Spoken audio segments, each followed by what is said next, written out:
Hello everyone and welcome to my channel.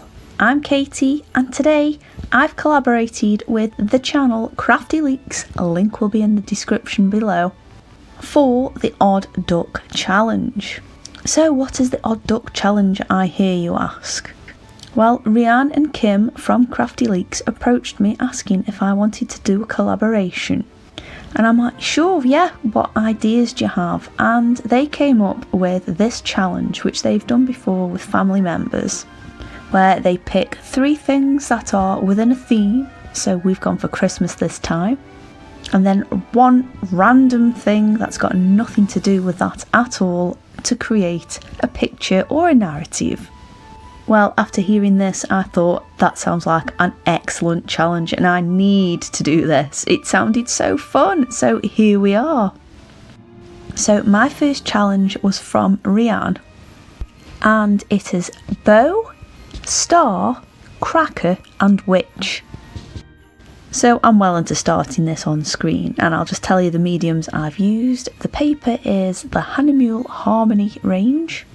And I sketched everything out beforehand and inked it with Sakura micron pens. I also decided to keep a limited palette on here, so I used an indigo from White Nights and that gorgeous purpley colour from Supervision. I thought these would go really well and they were nice witchy colours as well. So how did I incorporate everything in here? Well, for those of you who aren't sure, I best tell you what a Christmas cracker is. So it's like a 2-player game and one person is at one end of it, another person's at another, and it's like a tug of war with a prize in the middle. It also makes a snap noise when it's pulled apart. Usually inside there is a paper hat, an awful joke, and a tiny little gift or a toy, depending on how much you spend on these Christmas crackers, that is. I thought our witch, who was the odd duck in this particular set of prompts, would be pulling a cracker with her familiar, which is also a wizardy cat perhaps. To incorporate the stars, I added stars to our witch's hat and to the cat's robes. I thought that was quite a nice touch. And for the bows, I added them to the witch's hat and there are a few dotted around as well on the laces of her boots and around her waist, and I think there's even a teeny tiny little one on the cracker. I thought the background was looking a little bit sparse, so I decided to add in a Christmas tree. I had tinted the background beforehand, but I think adding a Christmas tree in there just adds a wee bit of depth and just makes it a little bit more interesting. I didn't outline it though, I just freehanded it with the paint and just went straight in there.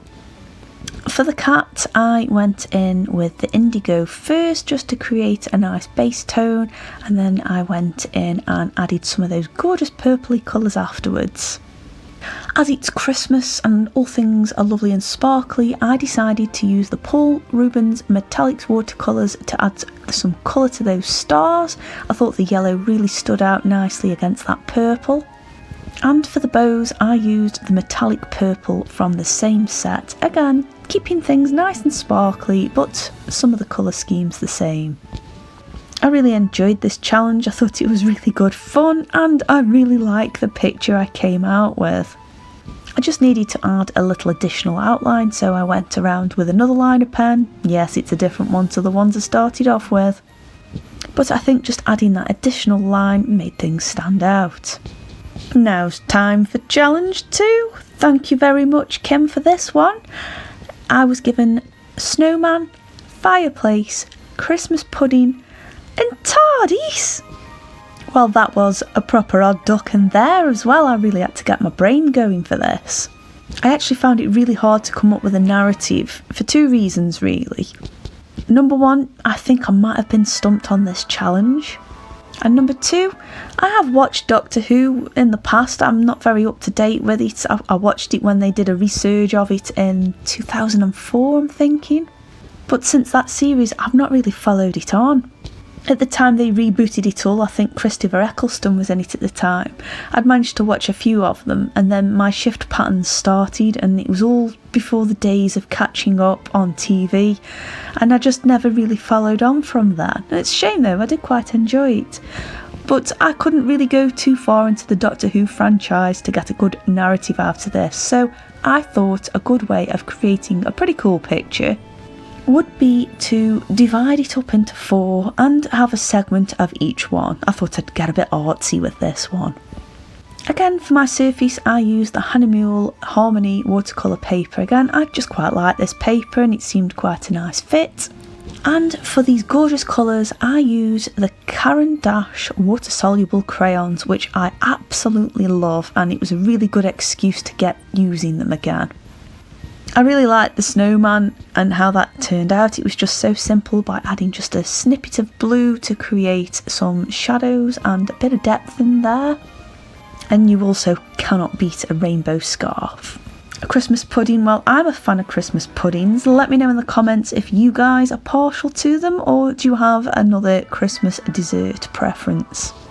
For the Tardis, I just did a cross section of that, and I kept it as simple as possible because this is in the category of buildings, which I'm not very good at drawing too.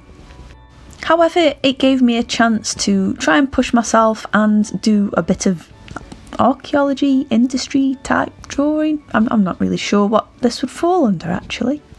While I was waiting for that to dry, it was time to work on the fireplace.